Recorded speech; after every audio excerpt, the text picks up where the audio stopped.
Hello, नमस्कार साथियों। एक बार फिर आप लोगों का स्वागत है मेरे इस यूट्यूब चैनल में। आज के इस वीडियो में हम लोग देखेंगे Bihar police, Bihar SSC, railway आदि एग्ज़ाम के लिए महत्वपूर्ण हिस्ट्री से संबंधित जीके और जीएस के प्रश्न। तो बिना देरी किए हुए चलते हैं आज के पहले प्रश्न की ओर। आज का पहला प्रश्न है, किस गुप्त शासक को कविराज कहा जाता था?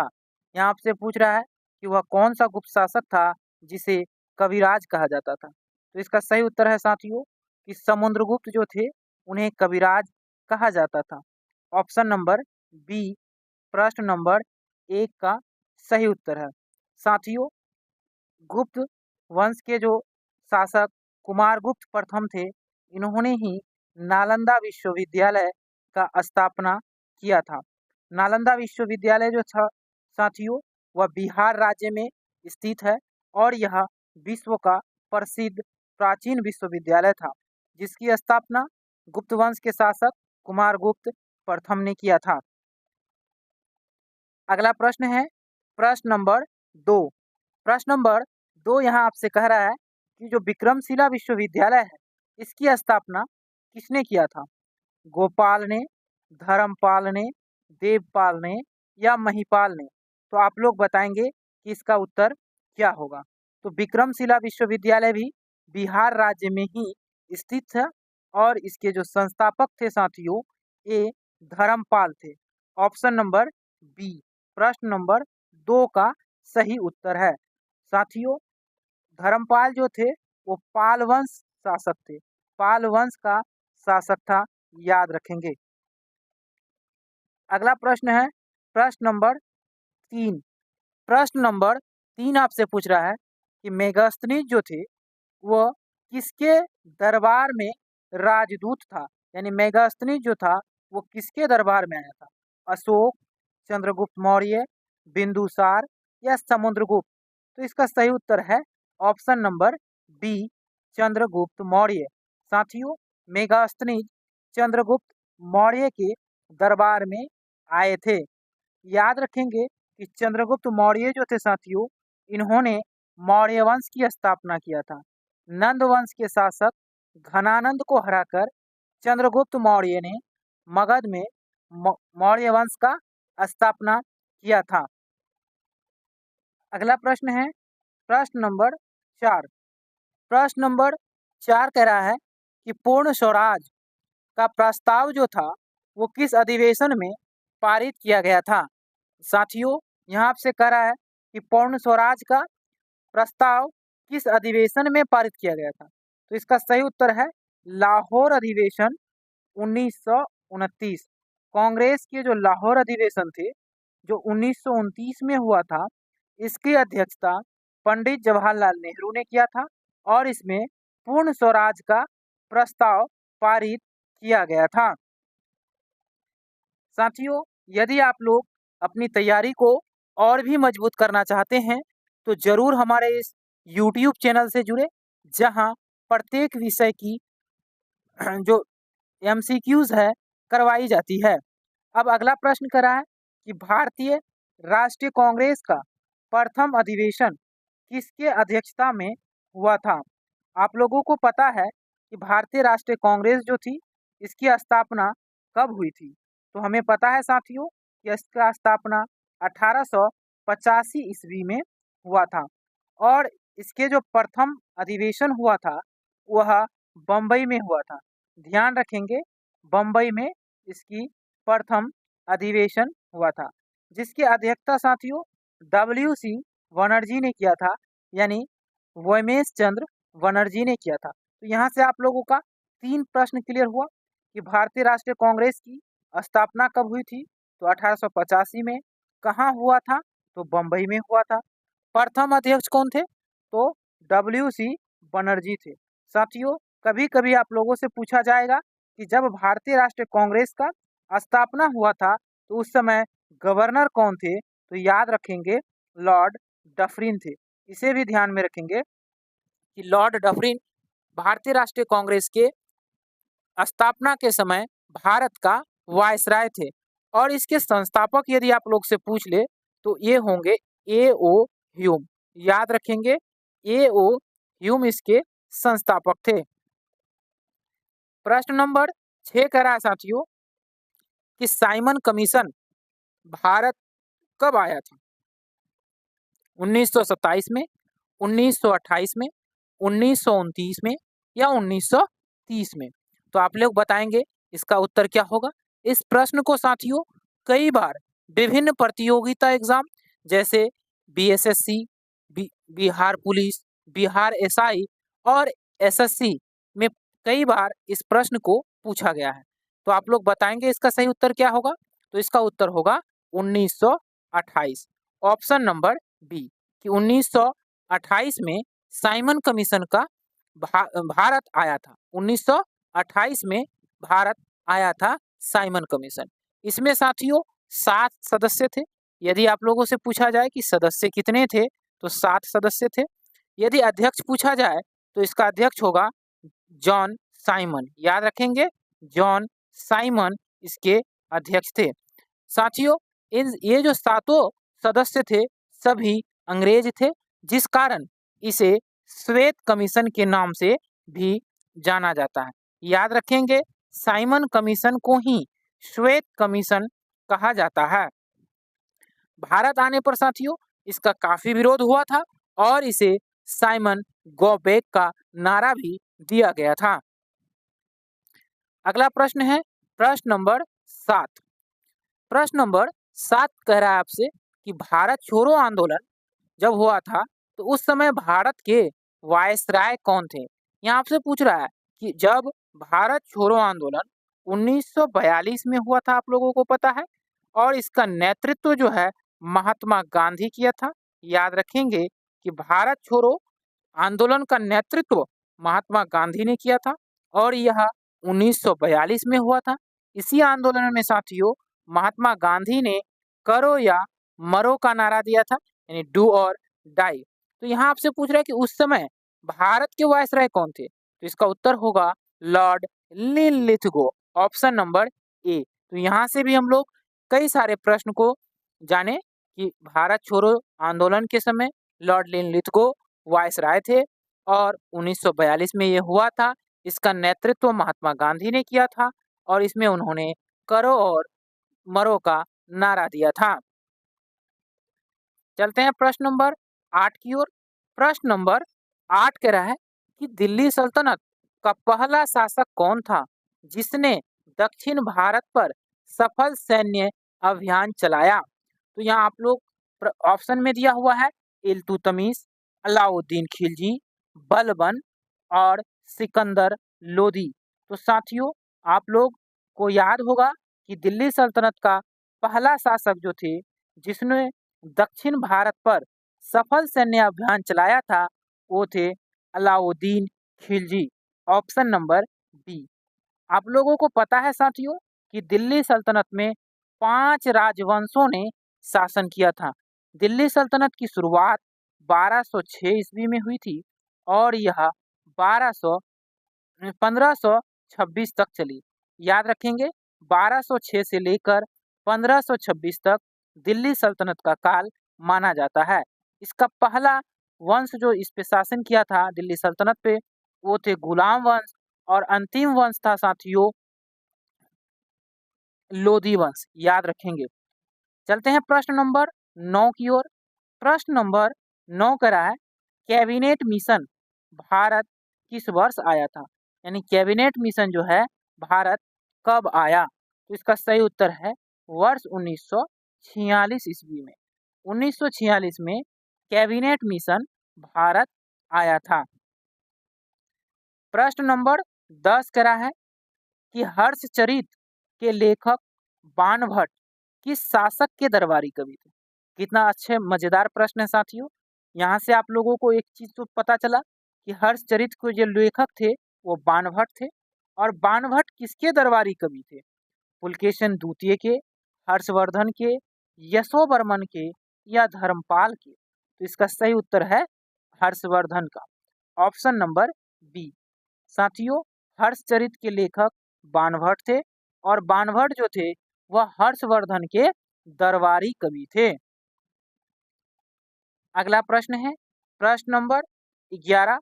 प्रश्न नंबर 11 कह रहा है किस मुगल सम्राट ने पहली बार अंग्रेजों को भारत में व्यापार करने की औपचारिक अनुमति दी थी। यहाँ आपसे पूछ रहा है कि कौन सा मुगल शासक था जिन्होंने अंग्रेजों को भारत में व्यापार करने की अनुमति दी थी। तो इसका सही उत्तर होगा जहांगीर। ऑप्शन नंबर बी प्रश्न नंबर 11 का सही उत्तर है। साथियों, मुगल वंश की स्थापना 1526 ईस्वी में बाबर ने किया था। ध्यान रखेंगे, बाबर ने किया था 1526 ईस्वी में। और बाबर तथा इब्राहिम लोदी के बीच 1526 ईस्वी में पानीपत का प्रथम युद्ध हुआ था, जिसमें बाबर का विजय हुआ था और उसके बाद उन्होंने भारत में मुगल वंश का स्थापना किया था। अगला प्रश्न है प्रश्न नंबर 12। प्रश्न नंबर 12 कह रहा है कि सर्वेंट्स ऑफ इंडिया सोसाइटी की स्थापना किसने किया था। साथियों, आप लोगों को पता होगा कि सर्वेंट्स ऑफ इंडिया सोसाइटी की स्थापना गोपाल कृष्ण गोखले ने किया था। और गोपाल कृष्ण गोखले जो थे वो महात्मा गांधी के राजनैतिक गुरु थे। गोपाल कृष्ण गोखले साथियों महात्मा गांधी के राजनैतिक गुरु थे, ध्यान रखेंगे। और इन्होंने ही 1905 ईस्वी में सर्वेंट्स ऑफ इंडिया सोसाइटी की स्थापना किया था तथा 1905 ईस्वी में, और यह और भी प्रसिद्ध है क्योंकि 1905 में ही कर्जन के द्वारा बंगाल विभाजन भी किया गया था। ध्यान रखेंगे, बंगाल विभाजन जो है वह 1905 में हुआ था लॉर्ड कर्जन के समय में। प्रश्न नंबर 13 कह रहा है कि स्वराज पार्टी की स्थापना किसने किया था। तो साथियों, स्वराज पार्टी की स्थापना वर्ष 1923 में हुआ था, ये याद रखेंगे। और इसकी स्थापना जो है वह मोतीलाल नेहरू एवं चित्तरंजन दास ने किया था। ऑप्शन नंबर ए प्रश्न नंबर 13 का सही उत्तर है कि स्वराज पार्टी का स्थापना 1923 ईस्वी में हुआ और इसके संस्थापक जो थे वो मोतीलाल नेहरू और चित्तरंजन दास थे। प्रश्न नंबर 14 कह रहा है अखिल भारतीय किसान सभा की स्थापना 1936 ईस्वी में कहाँ हुई थी। तो आप लोगों को पता है कि अखिल भारतीय किसान सभा की स्थापना 1936 में स्वामी सहजानंद सरस्वती के द्वारा लखनऊ में किया गया था। ऑप्शन नंबर बी प्रश्न नंबर 14 का सही उत्तर है कि 1936 में अखिल भारतीय किसान सभा की स्थापना हुई थी और स्वामी सहजानंद सरस्वती इसके अध्यक्ष थे तथा यह लखनऊ में स्थापना हुआ था। ये भी ध्यान रखेंगे साथियों, लखनऊ जो है वह उत्तर प्रदेश राज्य की राजधानी है। उत्तर प्रदेश के वर्तमान समय में मुख्यमंत्री योगी आदित्यनाथ हैं। यदि आप लोगों से पूछ दे कि लखनऊ जो है वह किस नदी के तट पर अवस्थित है, तो याद रखेंगे लखनऊ गोमती नदी के तट पर अवस्थित है। इसलिए हम लोगों को किसी भी तरह के प्रश्नों को नहीं छोड़ना चाहिए। चलते हैं प्रश्न नंबर 15 की ओर। प्रश्न नंबर 15 कह रहा है प्रथम बौद्ध संगीति कहाँ आयोजित हुई थी। तो आप लोगों को पता है कि कुल 4 बौद्ध संगीति हुई थी। प्रथम बौद्ध संगीति राजगृह में हुआ था, द्वितीय बौद्ध संगीति वैशाली में हुआ था, याद रखेंगे। तृतीय बौद्ध संगीति जो है वह पाटलिपुत्र में हुआ था और चतुर्थ बौद्ध संगीति कुंडलवन कश्मीर में हुआ था। इन चारों को याद रखेंगे, पहला राजगृह में, दूसरा वैशाली में, तीसरा पाटलिपुत्र में, चौथा कुंडलवन कश्मीर में। पहला जो बौद्ध संगीति हुआ था साथियों वह अजातशत्रु के कार्यकाल में हुआ था, दूसरा बौद्ध संगीति कालाशोक के कार्यकाल में हुआ था, तीसरा बौद्ध संगीति अशोक के कार्यकाल में हुआ था और चतुर्थ बौद्ध संगीति कनिष्क के कार्यकाल में हुआ था। इन सभी प्रश्नों को आप लोग जरूर याद रखेंगे। प्रश्न नंबर 16 कह रहा है द्वितीय बौद्ध संगीति किस शासक के समय में हुई थी? इससे पहले वाले प्रश्न में साथियों इस प्रश्न को बता चुके हैं, तो इसका सही उत्तर होगा काला अशोक के शासनकाल में वैशाली में हुआ था।